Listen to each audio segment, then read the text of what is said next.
CS నిన్న ఆదేశాలు జారీ చేశారు Manisha. Right, thank you Srinivas. Malkajgiri MP Etela Rajender పై పోచారం పోలీస్ స్టేషన్లో కేసు నమోదైంది. గ్యారా ఉపేందర్ ఇచ్చిన ఫిర్యాదు మేరకు పోచారం పోలీసులు పలు సెక్షన్ల కింద కేసులు నమోదు చేశారు. ఈటెల రాజేందర్తో పాటు మరొక 30 మంది దాడి చేశారని బాధితుడు ఫిర్యాదు చేశాడు.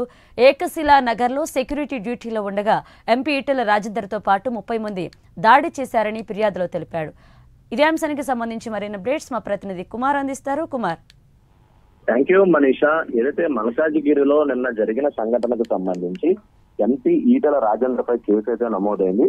యారో ఉపేందర్ ఇచ్చిన ఫిర్యాదు మేరకు ఈ కేసు అయితే పోలీసులు నమోదు చేశారు. ముఖ్యంగా పోచారం పోలీసులకి ఏదైతే కంప్లైంట్ ఇచ్చిన నేపథ్యంలోనే ఈ కేసు అయితే నమోదు చేశారు. పలు సెక్షన్ల కింద ఏదైతే కేసు అయితే నమోదు చేయడం జరిగింది. ఈటెల రాజేందర్ తో పాటు మరో 30 మంది దాడి చేశారంటూ కూడా ఉపేందర్ అయితే ఫిర్యాదు ఇచ్చారు. ఏకశిలా నగర్ లోని సెక్యూరిటీ డ్యూటీలో ఉండగా ఎంపీ ఈటెల రాజేందర్ తో పాటు 30 మంది ఒక్కసారిగా తనపై దాడి చేశారంటూ కూడా ఈ ఫిర్యాదు ఇచ్చిన నేపథ్యంలోనే మల్కాజ్గిరి ఎంపీ ఈటెల రాజేందర్ పై పోచారం పోలీస్ స్టేషన్ అయితే కేసు అయితే నమోదైంది. ముఖ్యంగా చూసుకున్నట్టయితే నిన్న ఏదైతే ఒక ఉద్రిక్త వాతావరణం అయితే చోటు చేసుకుంది. ఇక్కడ ఏకశిలా నగర్ సంబంధించి ఒక ఖాళీ స్థలంలోని అది కబ్జా చేశారంటూ కూడా ఈటెల రాజేందర్ తో పాటు అతని అనుచరులు కూడా ఒక్కసారిగా తనపై దాడి చేశారంటూ కూడా ఉపేందర్ అయితే ఫిర్యాదు ఇచ్చారు.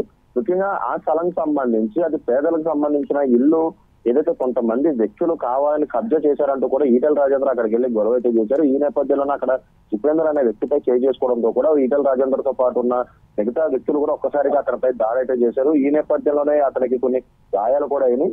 వెంటనే అతను పోచారం పోలీస్ స్టేషన్ ని ఆశ్రయించారు. ముఖ్యంగా ఈటెల రాజేందర్ తో పాటు 30 మంది తనపై దాడి చేశారంటూ కూడా ఫిర్యాదు ఇచ్చిన నేపథ్యంలోనే ఇటు పోచారం పోలీస్ స్టేషన్ లో కూడా కేసు నమోదు చేశారు. పలు సెక్షన్ల కింద ఈటెల రాజేందర్ తో పాటు మరో 30 మందిపై కేసు నమోదైందని తెలిసింది. Right, thank you Kumar. యాదగిరిగుట్టలో ఎమ్మెల్సీ కవిత గిరి ప్రదక్షిణ చేశారు.